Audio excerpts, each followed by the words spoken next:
I decided to end my marriage because I thought my husband, who was having money problems, wasn't worth much. But everything changed on a business trip when he suddenly told me he not only wanted a divorce but was also marrying someone else. He accused me of only marrying him for his money and wanted me to give up any claim to our property. Facing my cold husband, who had never really respected me since we got married, caused him to fall apart and hit rock bottom. I'm Karen, 35 years old, raised by my single mom since my dad died when I was in kindergarten. Despite our financial struggles, we were happy as a family of 3. Even as an adult with a good job, I kept my thrifty habits from childhood. I married John, a rich man I met through a friend, attracted by his kindness and the wealthy life he offered. But after we got married, we clashed over money and traditional gender roles. While John wanted a traditional family setup, I was focused on my career and being financially independent. Before we got married, John wanted me to stay at home and take care of the household, assuming I'd be happy with traditional roles. I told him I wanted to keep working until we had kids, pointing out the financial advantages. He eventually agreed, but managing both work and chores at home turned out to be really hard. Even though I worked full-time, most of my day was spent on household duties, leaving little time for us as a couple. Meanwhile, John took on the traditional husband role but didn't help out with any household tasks. While he saw how busy I was, he mostly just relaxed after work and enjoyed dinner. As time went on, juggling work and home life started to strain our relationship, making me wonder if this was what marriage was really supposed to be like. Despite all my efforts, I was afraid to speak up about my unhappiness because I worried John might insist I quit my job. Even though he didn't help with household chores, I hoped that having children would improve our relationship. Sadly, we had grown distant, and I started to doubt if we could even have a family together. Feeling anxious about this, I finally brought it up with John. "Hey, don't you think we should start thinking about having kids?" I asked. "Kids? You seem pretty energetic for someone who's exhausted from work and chores," he replied. "It's not about that. I really want to have children. We haven't been married that long, but I'm already over 30. Women have a limited time to have kids, and it's getting harder for me to get pregnant as I get older. It's almost too late. But we don't really need kids. If we have one, you'll expect me to help out, right? I'm busy with work, and I won't be able to help with raising a child." It's odd to say you won't help with raising our child even before they're born, don't you think? I'm prepared to raise them on my own, but shouldn't you at least want to help? It's your child too. Raising kids is your responsibility. I work to support the family, so I won't be involved in raising them. You'll just complain that I don't help and make me out to be the bad guy. Maybe you've grown up thinking you have to have lots of kids because of being poor, but we're not poor. We don't need kids. End of discussion. With that, John abruptly ended the conversation and went to his room alone. In the living room, tears streamed down my face. Not only was my wish for children rejected, but my upbringing was also ridiculed. After that incident, our relationship quickly deteriorated. We hardly communicated, and the idea of having children seemed even further away as I continued to handle big projects at work while managing everything at home. I found myself growing more distant from John. One day, when I told him about an upcoming business trip, he surprisingly wished me well and hinted at a big surprise when I returned. Despite my feelings of giving up on him, his kindness and smile made me waver. But when I got home, my faint hope was shattered. The front door wouldn't open. John revealed the first surprise. He had changed the locks. The second surprise was even more shocking. He told me he had filed for divorce, claiming he had forged my signature with a friend as a witness. He handed me a document to sign, giving up my rights to our property. I protested his false accusations and insisted we both renounce our property rights publicly. John stubbornly refused and redrafted the document on his computer, sparking a tense argument. As I left the house, he insulted me for being poor and threatened to throw away my things. A few days later, John panicked and called me. "Why are you saying I didn't do anything? What's going on?" I asked. "I've been told to leave the apartment," he said. "You were still living there. That's not allowed. It's a new month. You're trespassing." "Trespassing? But it's my house." "Are you okay? Did you forget it was a company apartment I rented? I was the leaseholder, so naturally, you can't live there anymore." "That's ridiculous. How could you do this? I can't believe you didn't know." "I'm not the one who should be accused of acting alone here. Didn't I tell you that you can't just change the locks on a rented apartment? It's my house. I can change the locks if I want." "Didn't you hear me? It was my lease, not yours. Even if you were the leaseholder, the apartment manager is the owner. You can't change the locks without informing them." "Is that so? Also, I ended the lease while you were changing the locks. I was allowed to stay there until this month. I was planning to come back, but now you've unlawfully altered someone else's property, which could be considered criminal damage." "Wait, why did you end it so early? Criminal damage? Is that why the police are at the front door now?" "I'm too scared to open it," he confessed. "Don't worry, it's probably not about trespassing or criminal damage. It's best to talk to them and find out. Why would the police be here? Because I reported you for filing the divorce papers yourself. It seems you've committed crimes like forgery and using a private document fraudulently. Divorce papers can be filed by one person, but only if both parties agree and personally sign them. Since John forged my signature and the witness, it's clearly a crime. He seemed unaware of the severity of his actions, so I pressed on. So the divorce papers you submitted are invalid, and your marriage to Susan can't happen either. How do you know about Susan?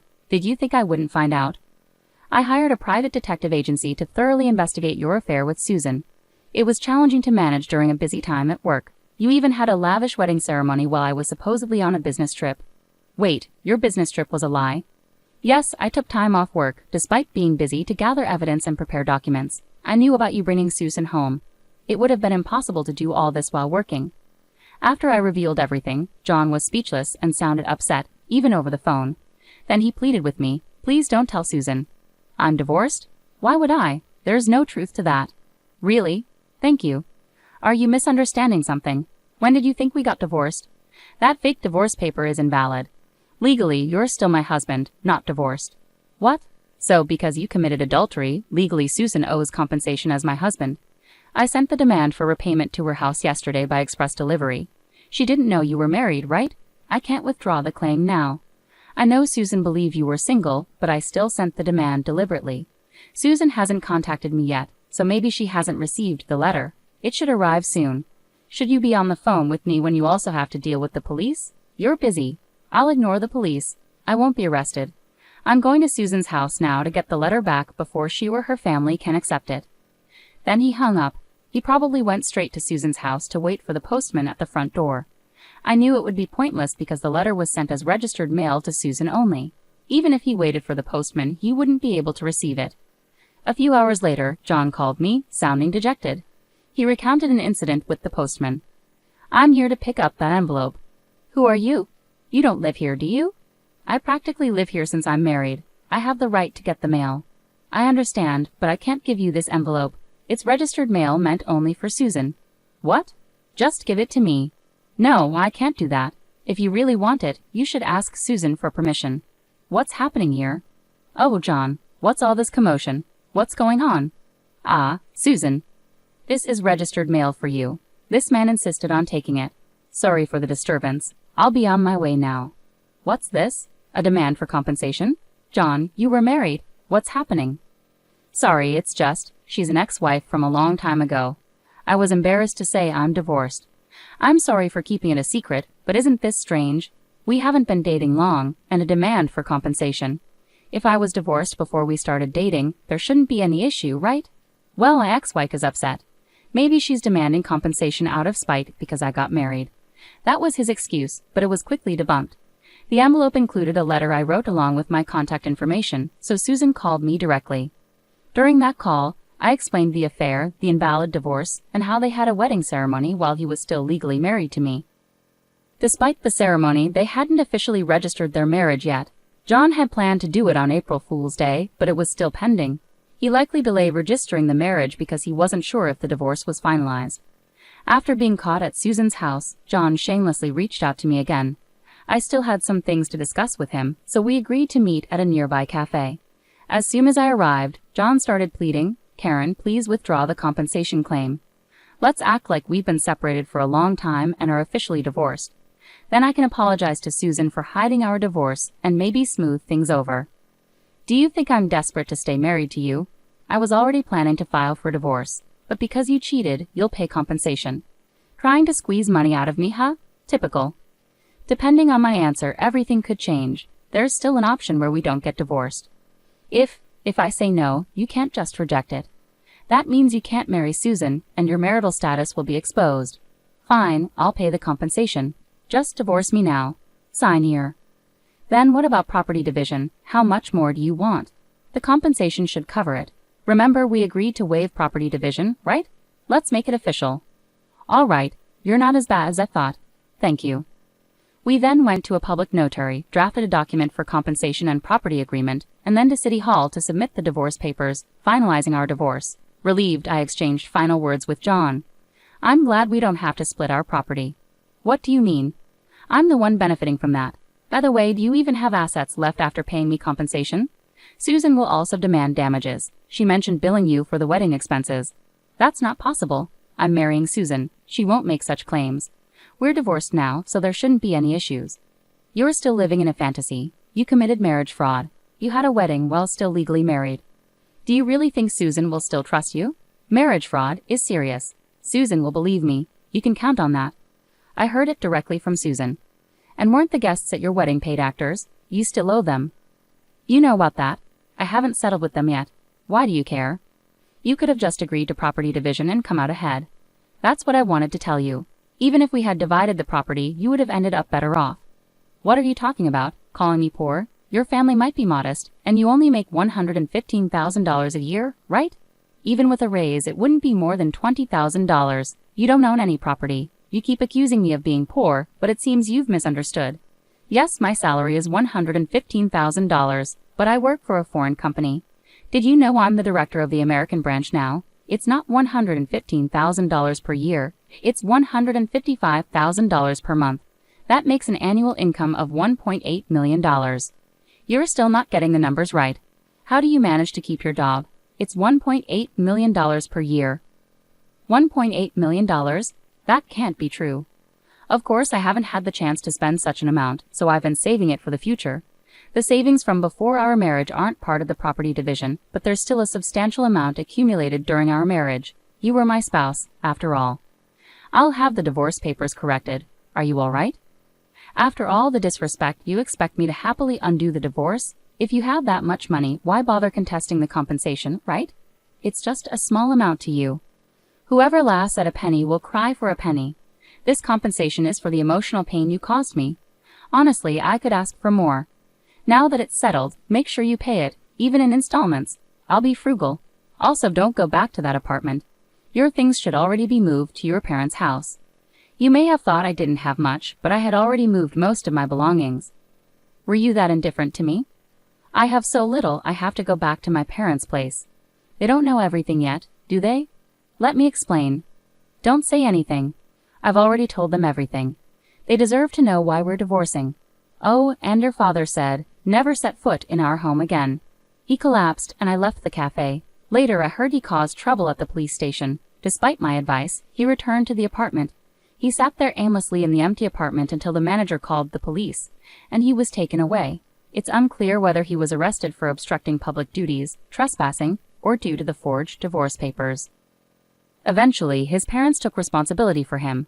After speaking with me and learning about Susan, they decided that their first priority was to apologize and pay damages to Susan's family. They visited Susan's house and knelt in front of her family to apologize.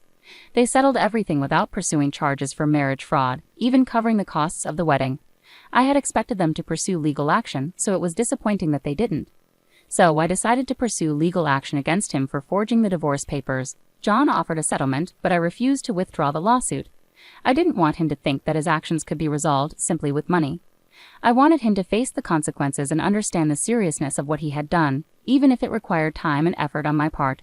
I left everything in the hands of my lawyer to ease the burden on myself. Although it took time, John was exposed for his actions and the marriage fraud.